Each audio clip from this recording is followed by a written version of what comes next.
بەهۆی نەبوونی پلانێکی ئابووری تۆکما دۆخی دارایی هەرێم بەرەو قۆناغێکی نادیار هەنگاو دەنێت. بەرپرسانی حکوومەتیش هیچ پلان و بەرنامەیەکیان نییە بۆ خراپی دۆخەکە. شارەزایانی ئابووری پێیان وایە حکوومەتی هەرێم بەو جۆرەی ئێستا تا 6 مانگی دیکە دەتوانێت ئیدارەی وڵات بەڕێوە بەرێت تاکە ڕێگە بۆ ڕزگار بوون جێبەجێکردنی داواکاریەکانی حکوومەتی ناوەندە.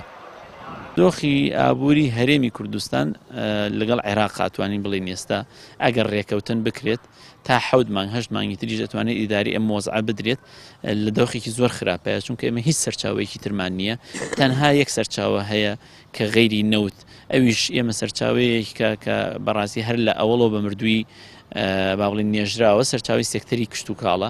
سێکتەری کشت و کاڵیمان هەمووی فەوتانووە، ئەو شوێنانەی کە بە کەڵکی کشت و کاڵیان هیچی ئاوادان نەکراوەتەوە لە سەتا حەوتی ئێمە هەموو زەویە کشت و کاڵەکانی هەرێمی کوردستان کراون بە کشت و کاڵ، ئەو لە سەتا حەوتەش ئێستا لە سەتا 2 بۆ 3 ماوەتەوە، تا ئەو لە سەتا 5 کە لە نەوەتەکانە لە سەتا حەوت بوو لە سەتا 5 ئێستا بووکاوەتەوە نەماوە، کەواتە ئێمە دۆخێکی زۆر خراپمانێت، تەنها و تەنها ڕێگامان لە بەغدایە.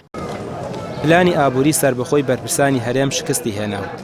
ئەگەر موچەر لە بەغداوە نەبێت حکوومەت هیچ سەرچاوەیەکی دیکەی دارایی و ئابووری نییە. لە ئێستاشدا بەهۆی پابەند نەبوونی حکوومەتی هەرێم بە ڕێکەوتنی لەگەڵ بەغدا بە هەناردەکردنی ڕۆژانە 250,000 بەرمیل نەوت لە ڕۆژێکدا مەترسی بڕینی موچەی فەرمانبەرانی هەرێم لە ئارادایە. تەنها ڕێگە لە بەردەم حکوومەتی هەرێم ملدانە بۆ داواکاریەکانی حکوومەتی ناوەند. لە ساڵەکانی دواترا حکوومەتی هەرێمی کوردستان پلانی ئابووری سربەخۆی ڕاگەیان بۆی کە بتوانێت ئابووریگی سربەخۆیانە بە توێش فرۆشتنی نەوت بۆ سربەخۆیان نەبوو کە بڕۆیەوە بوو کە بۆ خۆی بتوانێت داهاتی خۆی دابینی بکاتەوە نەوتی خۆی بیفرۆشێ. دەرەنجام گەشتین بۆ بڕۆوە و قەناعەتی کە حکوومەتی هەرێمی کوردستان فەشەلی هێناوە لەو سیاسەتی ئابووری سربەخۆیە، دیسانەوە گەڕانەوە بۆ حکوومەتی عێراقی بە باشترین چارەسەردانڕێ. بە تایبەتی ئەگەر بێت و وەکو سامپڵۆک و نمونەوەری بگرین حکوومەتی هەرێمی کوردستانیان ئەو کابینەیە کە لە کابینی هەشت بە تایبەتی لە دوای ساڵی 2014 کاتی حکوومەتی هەرێمی کوردستان ڕۆبەڕووی قەیرانی دارایی بووە، دیسانەوە جەنگی داعش و دابەزاندنی نرخی نەوت و بڕینی بەشە بوجرە لەلایەن حکوومەتی عێراقی و هەمان ئەو سیناریۆیە کە ئێستا دیسانەوە دووبارە بێتەوە، بۆ چونکە لە ساڵی 2014 دیسانەوە نرخی نەوت دابەزی بەشە بوجێ حکوومەتی هەرێمی کوردستان بڕا. لە ئێستاشدا دوای 6 ساڵی ڕێک حکوومەتی هەرێمی کوردستان دیسانەوە تووشی هەمان سیناریۆ بێتەوە، کەمە دەرەنجام ئەوە دەگەیەنێت کە حکوومەتی هەرێمی کوردستان سوود و قازانج لەو دۆخانە نابینێ یان پلانێکی تری باشتری نییە بۆی کە ئەو دۆخانی بەسەری هاتووە دیسانەوە ڕۆبەڕووی بێتەوە.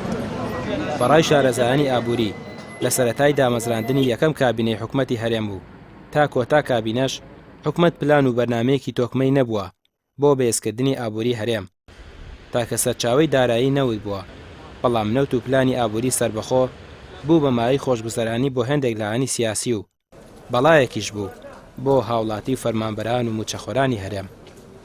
ڕامیار عوسمان، کەناڵی پەیام، سلێمانی.